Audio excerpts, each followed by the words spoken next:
Welcome to another edition of the Tiger Lacrosse Report. I'm your host, Spiro Morekas, along with the head coach of the Tigers, Shawn Nadelen. And Coach, rough one Saturday up in Philadelphia, a game that the Tigers had to lead, but that ugly turnover man showed up in the fourth quarter, and 7 turnovers led to Drexel being able to take over and win the ball game. Yeah, we just got sloppy in the fourth a bit with some of our decision making and shot selections and understanding there, plus a couple turnovers from the defensive end, obviously don't help. So it was something where, we just got to figure out how to close out games. We had a lead going into the fourth, and, understanding how to play just smarter, not take the foot off the gas, but, really just play smarter lacrosse and understand how to value the ball better. And I gotta hope if we do that, we'll be in better situation moving forward. It's the turnovers when you look at them. What do you do to get everybody to? I don't know if it's paying more attention or just being more careful, or is it guys trying to win too badly and getting those wins will make this stuff go away?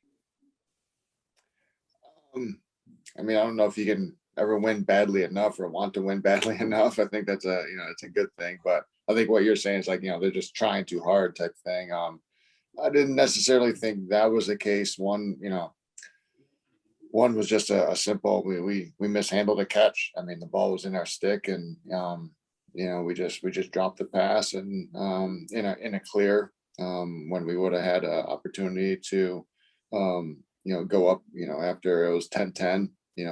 We had scored to make it 10-10 after they took the lead 10-9 and made the stop defensively, and we're clearing the ball upfield, and a simple pass from a D guy to a midi, we dropped the ball and they get it and come down and able to capitalize off it. So it's whether it be just a little lack of concentration or focus in the moment, or just understanding a little bit better, how to slow the game down in those moments. Those are things that we do our best to replicate and practice with situational drills, situational practice reps with different things, and just understanding that in those moments, we just got to be sure. All right, on to the positives though. Andrew Milani continues to play well, had a hat trick. And then faceoffs, you guys dominated the faceoff circle. And Drexel is a team that has had success with faceoffs. That had to be pleasing for you to see on Saturday afternoon.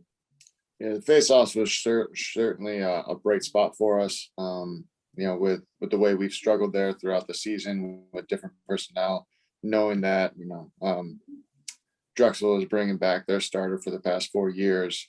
Even though we hadn't seen them with the new rules, I was, definitely concerned with, with the faceoff guys adjusting and being able to have success there. But I was really proud of Shane Santoro, who took all of our faceoffs.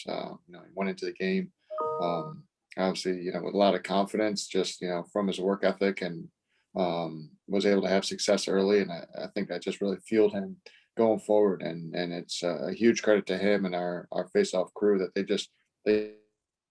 keep being motivated, even though they haven't had success, and they understand that they play a big role in our team, and obviously took that to heart, and for us to have success there against Drexel was great. And Milani continues to do well. There's definitely a few more that he probably could have had, and he's a guy that a lot of times when he's catching and shooting, he's shooting from high percentage shots. So in a way you almost expect him to be if he's getting 6 shots to be like 4 for 6, which I don't know if it's completely fair, but again, he's a guy that competes his butt off. He had a great one for the second goal of the game where the ball popped up and he outworked one of the Drexel D guys and jumped up and batted the ball in, and he's continuing to provide obviously some scoring opportunities for us on the offense. All right, this week you guys take on Hofstra. And they are, to say the least, a high-powered team, averaging over 17 goals a game. And they're led by Ryan Tierney, whose numbers are like, I guess if there was Madden Lacrosse, he would be your high scorer in Madden. What is it Ryan Tierney so special?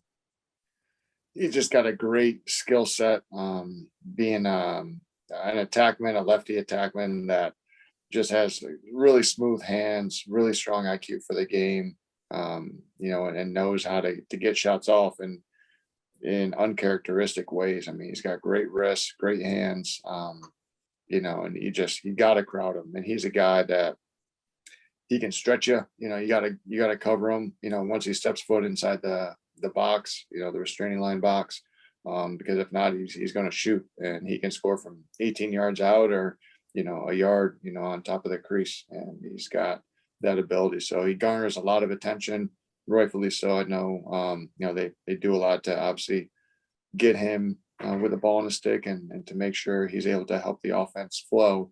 So we got to pay, obviously a lot of attention to him, but he's had a lot of points on the year, but obviously some other guys around him that are doing some pretty good things as well. So Yeah, we got to be ready for that.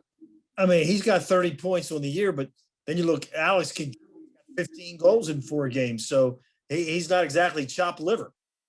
Right. And that's, you I don't want to say you pick your poison, but it's, obviously Ryan's the marquee guy, but you can't have all eyes focused on Ryan, because those other guys are just as serviceable, and you got to make sure you're still playing team defense, but with some certain attention to their key guys that we know that have done a good job putting points up on the board so far. So we gotta, our focus continues to be developing as a defensive unit.